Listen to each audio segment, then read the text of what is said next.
We're delighted to see Owen Rubin again. It's been great to get together with you again, Owen. Is it true that you were working for Apple for a while? I was. In fact, when I turned 65, I was going to retire. And I got a phone call from someone that I knew from the first time I was at Apple. He said, "Oh my God, you need to apply for this job. It's got your name written all over it." What is it? He goes, "I can't tell you. What will I be doing? I can't tell you. But trust me, you should take this job." So I figured there's no way they're gonna hire me. So I said, okay, I'll interview. So they called me in for an interview in October, 5 years ago now. And I got an interview and I heard I passed the flying colors. And And then how many years had passed since you were a youngster at Apple the first time around? I was at Apple from 87 to 94. Wow. Okay. Is that right? 87, 87 to 94, yeah. So it was decades. So yeah, yeah, I hadn't been there in a long time. I said I seem to only be there in the non-Steve Jobs era. Uh-huh. Because Now, I joined right after he was let go, and I joined again after he passed away. So I did get to meet him a couple times, but that's a whole nother story. Uh, so you had no idea what it was going to be, but you knew you were going to have to commute down there to Cupertino. Was that a concern? when I first started, not at all. It would take about 50 minutes, and not Cupertino. So Apple takes some of their ultra confidential projects and they move them to other buildings. So we were in the old LinkedIn buildings in Sunnyvale. So Oh, we had a building to ourselves. So with the exception of one floor, which was a networking floor, but they couldn't get anywhere but on their floor. So we were just warned that in the cafeteria that was on the bottom floor, we couldn't talk about what we were working on. and how far is Sunnyvale from you in Oakland? Exactly 32 miles. Oh, from Oakland, 42 miles. So this is a trek every day. Yeah. But so which is probably a bad thing now. I bought a Tesla. So what happened is they waited so long to hire me, they offered me a sign-on bonus because they didn't get hired till March. And that paid for most of my Tesla. And the Tesla came with carpool stickers in California. You get Right. free access to the carpool lanes. So Yeah. that saved me probably 30 minutes each direction because I could just zip down past most of the traffic. Um, Wow. that those changed from carpool lanes to what my friend calls Lexus lanes, or their pay. So they said, oh, if you have active stickers on your car, you get it at half price. Well, even at half price, one way was about $30. Amazing. Okay. So my commute went from about 50 minutes to almost 2 hours by the time I was done. Oh, And I worked on Vision Pro until our engineering stuff was done. And then I moved for the last 3/4 of a year to a video production team because I used to do video production before. well, And that team did a lot of the videos that were shown to show how the thing worked, what it looks like inside the unit and stuff. And they wanted someone who had worked on it to have that knowledge. but did they know ahead of time that you would be that guy to do that migration, or that was just a So coincidence? that would it's a long story. When I signed up, in my sign-on agreement, it says I will not be a full-time programmer. But did they And hire you more for your sort of geezer big picture skills, well, I or can talk about this now. So the title they gave me was AR Experience Manager. I'm like, what does that mean? And so finally I was explained, well, Apple doesn't do games, but they wanted me to write games for the AR system that would be shown at the Worldwide Developers Conference. wow. So the one that I worked the most on was something called Swift Strike, which you can go onto the web onto YouTube and type Apple Swift Strike, uh, SWIFT STRIKE, one word. Um, and you can see some people playing it. So it was basically taking an iPad and you look through into a virtual world. So two players on an iPad stood facing each other on what looked like a basketball court. Okay, I don't remember exactly how long it was, maybe 30 feet. It wasn't a full basketball court, but it was long. And a 1 meter high virtual ball would come out of the ground and appear in front of you. And these pins, bowling pins, 6 foot high bowling pins would appear behind you and behind them. And the idea was to beat the ball to knock over you have to defend your pins, I have to defend mine. And whoever knocked over the other person's pins first won. And it was a lot of fun. We did it. And then someone said, well, if people are watching them play, they're just going to see two people with iPads running around on the floor and no one will know what they did. So it was networked, so we added a third iPad to the system of someone who didn't play, and we put that on videos so people could see the whole virtual world and the real world. And that was just an intro to the AR software that I worked on that ended up in Vision Pro. So did you design and develop this, or were you part of a team? Part of a team. I had a team, and I was on a team, and so I was supposed to hire 6 people, and I ended up stealing people from other parts of the company, and we didn't have very much time, and I ended up stealing a lot of people from all over the company who all wanted to work on a game. And so this huge team took over an old building that wasn't being used. We made a floor that would work for AR, and we built this game. I mean, we're working days and nights sometimes to get it done. And you were the boss? You were the boss of this I team? was I was the lead of that project. I was a So, manager of people, but most of those people were lent. And wow. then I was working on a second project for the next Dub Dub, which was called Bug Breaker, because the theme of the next WWDC, what would that be, 2022 or 2021? I'm trying to think. Maybe 2021. So 2019 was Swift Strike. 2021 would have been Bug Breaker, where same thing. You'd have an iPad, and the floor would be dressed up like a giant circuit board, and these virtual bugs would jump out of the board and crawl around, and you had to run over and go like this with like this with your iPad, like you're hitting them to kill them, and they were programmed to avoid you. So as you chased them, they would run away, and they could hide behind things. So again, it was showing how well occlusion worked, how things could hide behind other things. There's a demo that might be online somewhere where I chased a bug around a tree, a big redwood tree in my old house, and it disappears behind the tree, and I go around to the side and it peeks around. Amazing. It So, worked. I mean, The you one have thing we engineering. discovered, I have to say, that we didn't think about. So AR, it creates a beam, it sees where things are. What happens when you get a mirror? So I chased one into the bathroom and it ran into the mirror and down into the virtual space of the mirror. Because it just looks like, to the camera, it just looks like more room. And it went in and hid behind the mirror, so you couldn't get to it. But I know you have engineering experience, you have programming experience, you have management experience, you And have game sort of experience. brain And game trust. experience. Yeah, I and was a game designer for 15 years. so the point is, you brought everything here. Is that why this person figured Owen's the guy? Someone I knew very well, and he said, "Well, you've got all this stuff that you need." So I stayed with that, and then the team I was on got broken apart. I won't go into the reasons for that, but it had to do with my boss, and so they broke up. They canceled his main project, and I got canceled with it, and they stuck me into a group where we worked on the demo for the Vision Pro. Have you seen a Vision Pro? Have you put one on?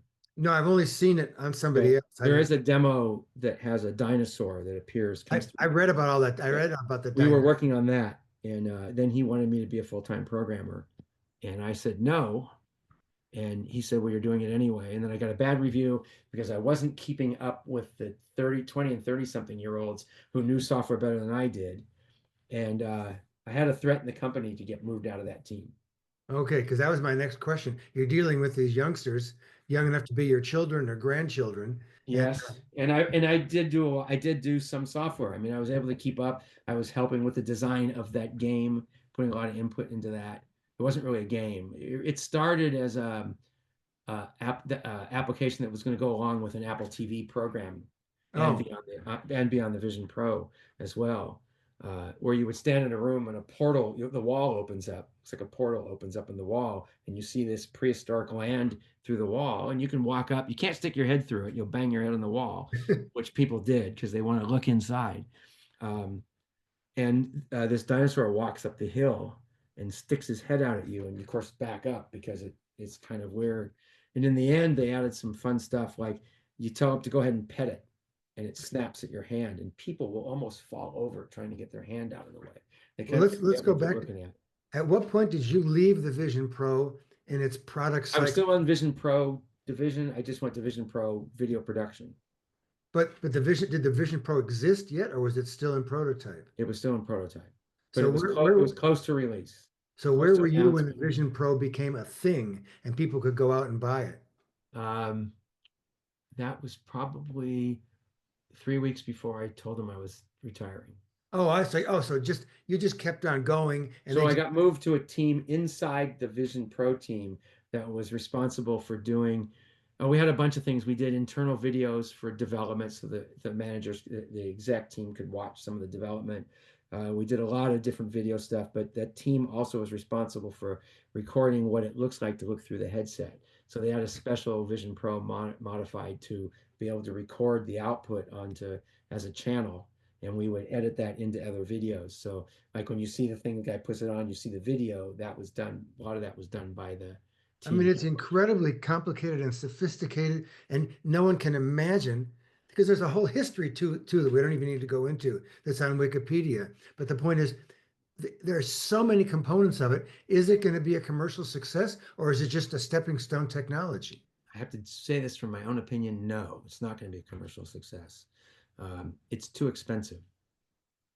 Our team was called TDG, Technology Development Group, because we couldn't tell anybody what we were working on. And when they announced the product as Vision Pro, they changed the name to VPG, which was Vision Products Group, which I jokingly Yeah. said stood for very pricey goggles.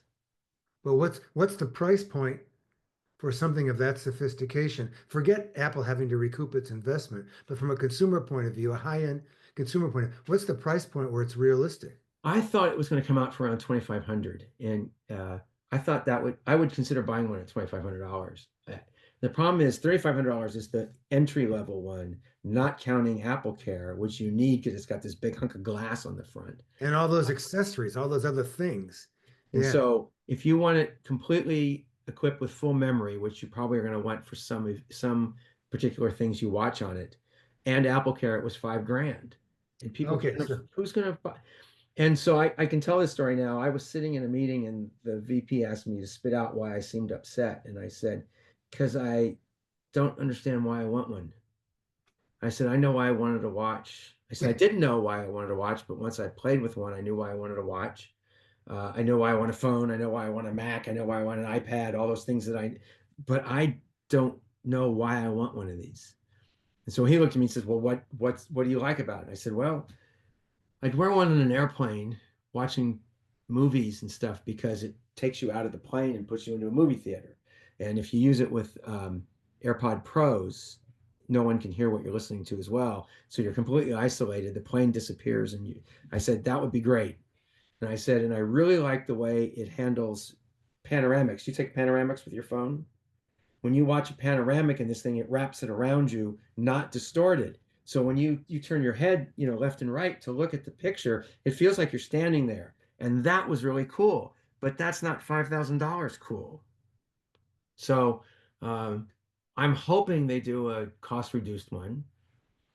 Some rumor mills on some of the magazines say they are. I have no knowledge of that. But there was a meme I saw though that showed a guy standing at the Genius Bar and his watch is showing and he puts his phone down. He's got his phone to put down and he's got the Vision Pro in his hands and the watch is cracked and the phone is cracked and the front of the Vision Pro is cracked, right? Because Apple products break.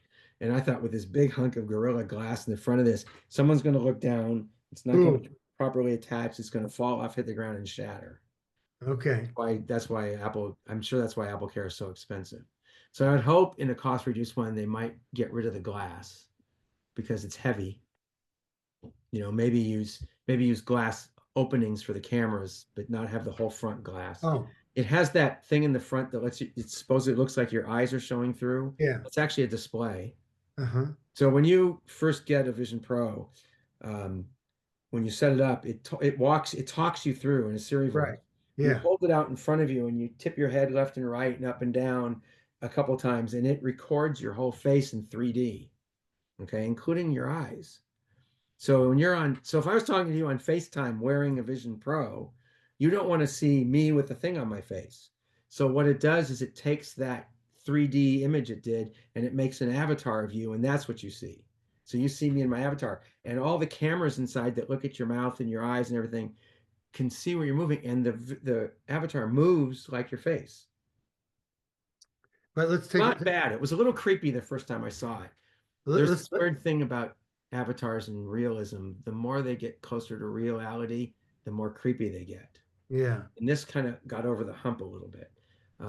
But you can do all that without that big hunk of glass. I mean, they were taking stainless steel screws out and putting titanium screws in their place to take out small, micro ounces, but they still left that big piece of glass in there. It is Wow. lightweight, but it's just the problem is all the weight is here.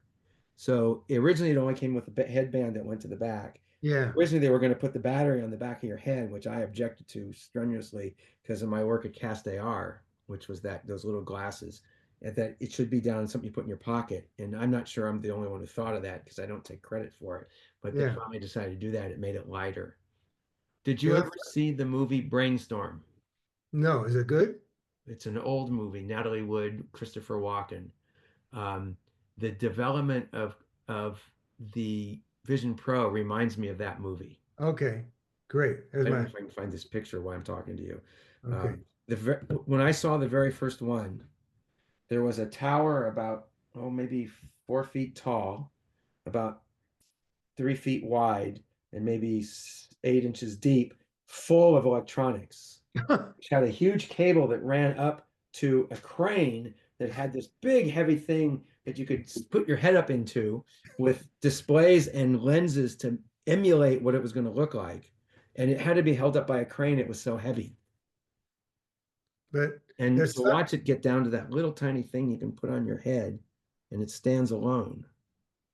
I asked why it was so expensive, and he said, "Well, it's got two Studio Pro displays in it.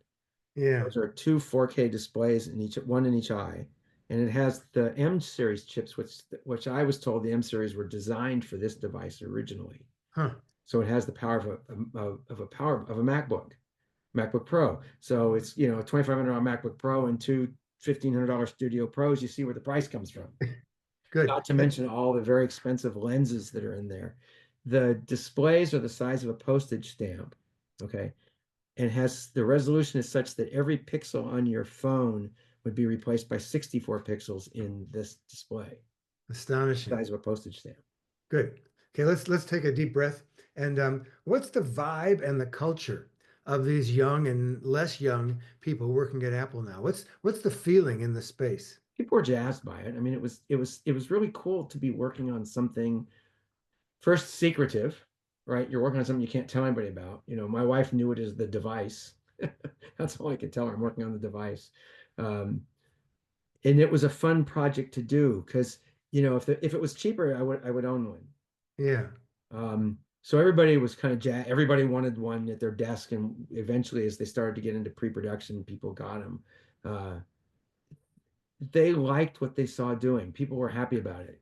Um, I guess Apple's considered, one of those places everybody wants to work because they work on such cool products. So most people, occasionally you get someone who's not happy because they're not working on what they want to work on. But for the most part, most people are happy with what they're doing there. And what about remote work? Is there any dialing in, or is this project only in the physical locked? Anything that's in, even during COVID, if I couldn't take a device, no one can take a device home. Okay. So if I needed to do some testing on the device, we had emulators. I don't know if you've ever developed for Apple, they have iPhone emulators and watch emulators you can put on your screen. Well, there are emulators that would emulate the vision. Okay. But they weren't being on the unit. You had to go in. And because of spacing, they only allowed about 10 people per floor in a building. So you would call in and say, I need to use the device.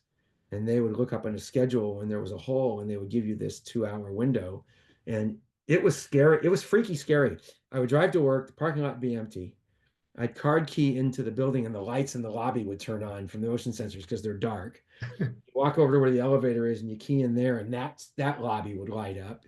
You'd wait for an elevator because they had to start up, come down and get you. Then you'd come out into a entry hallway, which had secure doors on both sides, and it was dark, and that would light up. Then you'd go through the door to your area, and you could see half the floor of the building. And there may be one little corner on the far side that's lit up because that's someone's there, but all the other lights are out already. And the place was like a ghost town, and it was really kind of strange to be in this building that had thousands of people now to have one or two.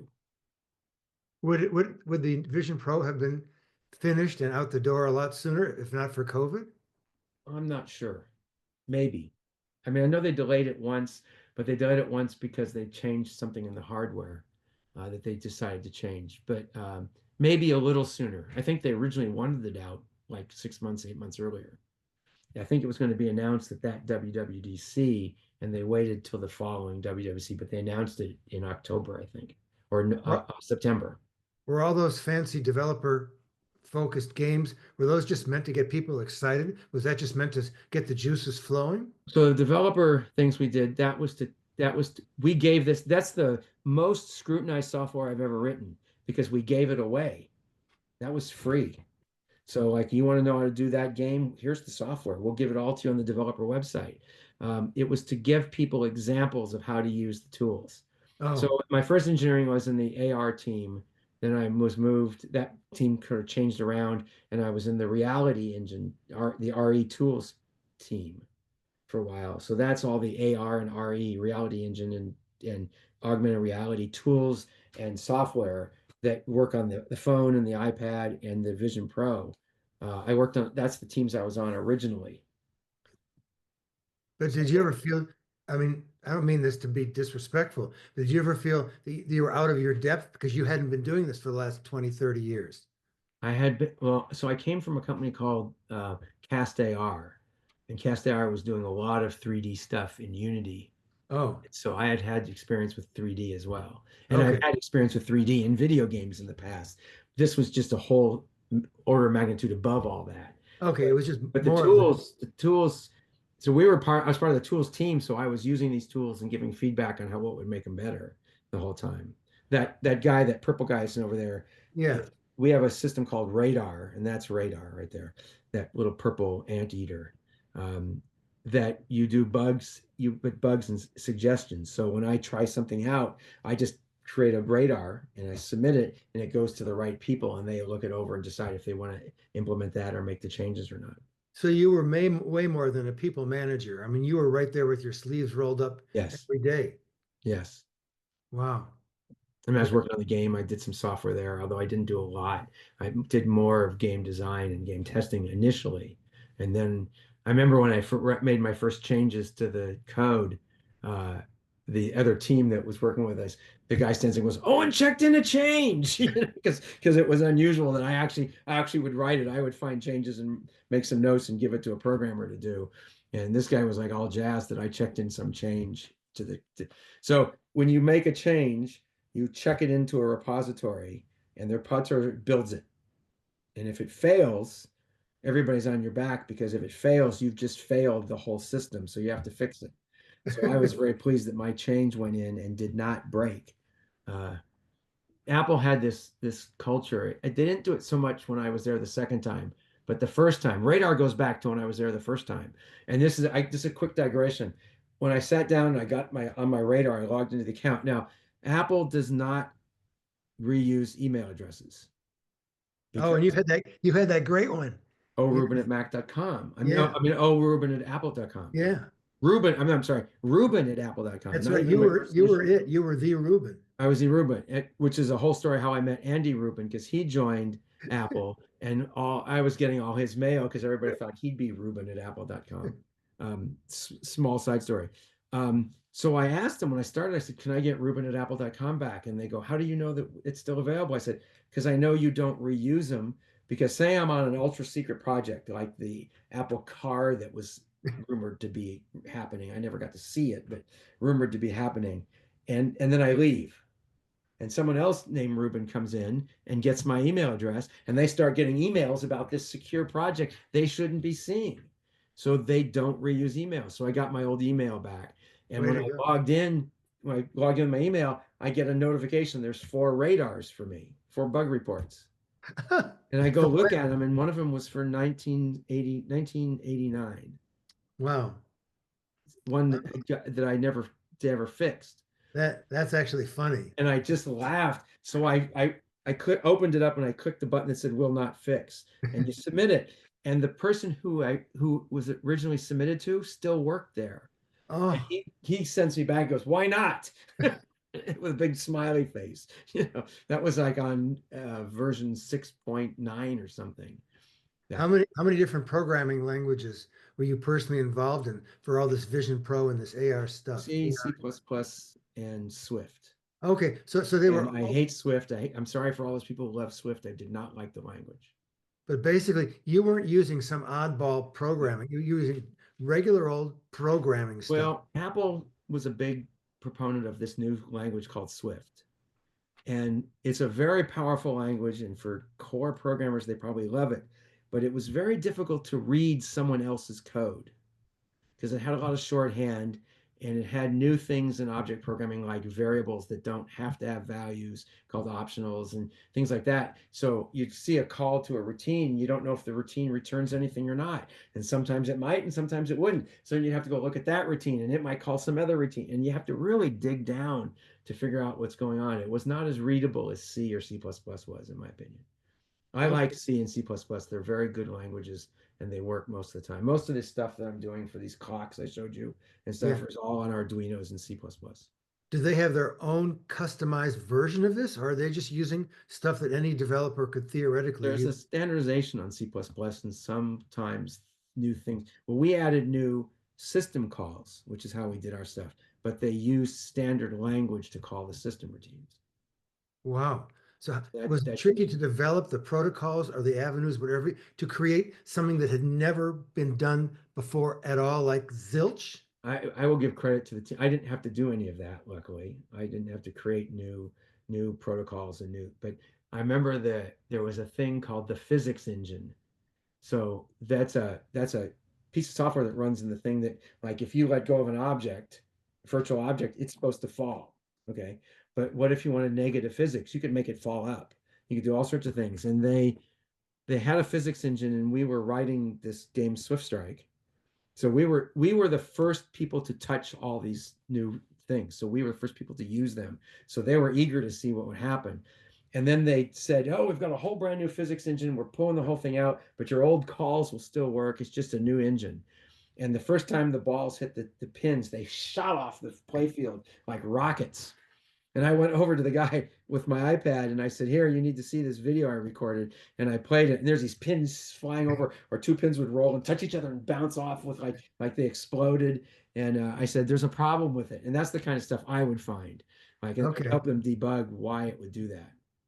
I mean, you have the advantage of not only being a smart guy, but you've seen so much over so many decades where there are I know things how to debug. that just said, "Whoa, where did this come from?" I'm not sure I'm ever going to be able to dig myself out of this one. I have a, in my history, I have a nickname that a number of programmers have given me called the Black Thumb. And what they mean by that is software seems to break when I touch it. Okay. Okay, that started from way back at Atari. In my very early days at Atari, they were getting ready to put a pinball machine out, and it was sitting just by the door in this lab. And I walked over and said, the glass even wasn't on it yet. Can I play it? And they go, "Sure, play it." So I start playing it, and I run back to my office across the hall. I come back with a pad of paper, and I'm taking notes. And after about 10 minutes, the project manager comes over and goes, "What are you writing?" And I said, "Bugs." And he's like, "Bull." He says, "They're not those bugs." I said, "Do you know if you put 10 quarters in, you can play forever?" And he said, "What?" I said, "And I know why it does that. Um, just to give a brief description, in case anyone wants to know, there's a thing called BCD, binary coded decimal, that old 8-bit processors used to do. So hex goes 1 through 9, A, B, C, D, E, F, where F is 15. Okay. Then it goes 1, 0, which in hex is 16. Okay. Yeah. So if you put 10 coins in, it was displayed as 1, 0. It meant 10, but the BCD representation was 1, 0. If you subtract 1 from that, the processor goes, "Oh, that's 16 minus 1, that's 15F." And then it converts it back to decimal, which is 15. So if once you put 10 quarters in, it would just go 10, 15, 14, 13, 12, 11, 10, 15, 14 forever. And they completely missed that. I Okay. found bugs where you could make it shoot all the balls into the playfield even though it wasn't supposed to. I found a way to fool it by holding the both flipper buttons in and holding the ball and just wiggling the flipper button a little bit, and it would add up all sorts of scores because it was causing some interference with one of the switches in there. Wow. Things like that. And I just had this big list. And my good friend Ed said, "You have a black thumb." So I had to play every game before it went out at Atari. And Let's so let's so finish someone your who knew me from that at Apple said, "Oh, we got the black thumb." And of course I started finding bugs. and that's it. You live true to your legend. Just last week, a friend of mine that I worked with at Atari and who also worked at Apple called me. He's retired. He said, "My wife and I are just on a website. We want the black thumb to break it." So I got online with this thing and I played with it for a while and I found 3 bugs. And he goes, your moniker still lives on." That's great. Well, let's finish up by talking about the end of your time at Apple. Was it your decision? You said you're done, you're getting older, it's time to retire. Well, what were the steps that took you down from the mountain down to the street? Okay, I turned 70. Okay. I saw Vision Pro announced, so that project was sort of done. Um, let's see, what was the other one? There was 3 things. Oh, I hit my 10-year mark. This giant piece of aluminum, Okay. which says 10 Wow. years on the side. And Terrific. my name is engraved onto the side It's of it. just beautiful. And I got my 10-year award. So 10 years total. Yeah. 6 plus the first time, 4 plus Yeah. the time. And the commute had turned to 2 hours each way, and they wanted everybody in the office every day. Well, since you were at manager level, was it hard to hand off to your successor, or wasn't that your problem? No, that wasn't my problem. And when I went to the production team, I gave up the manager role. I went back to an individual contributor. Okay. Did you miss it being the manager? No. If Uh, you did, let's end up by saying, if you could do one thing different, what could you personally have done within your scope of responsibility to make the whole experience better for you, your customers, your comrades, anybody? I probably would have pushed harder to get my Rex back so I could have built the team I wanted to build Ah, for doing entertainment because Apple doesn't do games or experience. I'm sorry, experiences. My Rex got taken away because some other team needed them immediately, and they were promised back, and I didn't push to get them back, and so I didn't okay. get to build the full team I wanted to build. And I think it would have been a lot different had I built this team of 6, 7 people plus myself to do basically be the first line to touch the software to build things on it to show whether it works or not and make these experiences because we could have made a lot of software that may have even been packed in. I wanted to build a pack-in game, meaning it came with the unit. Yeah, that sure. was that was one of the original things on my list to do, and then because that team got broken up we never got to do it, and I would have probably pushed differently for that. Okay, well that's a good positive. Well, we'd like to thank Owen Rubin for being here with us, fresh from Apple, fresh from the Vision Pro, and all of your other design and engineering and game and virtual this experience. And it's just great to see you again, Owen, and great to talk again. Good to see you as well, John. Thank you for doing this. Absolutely.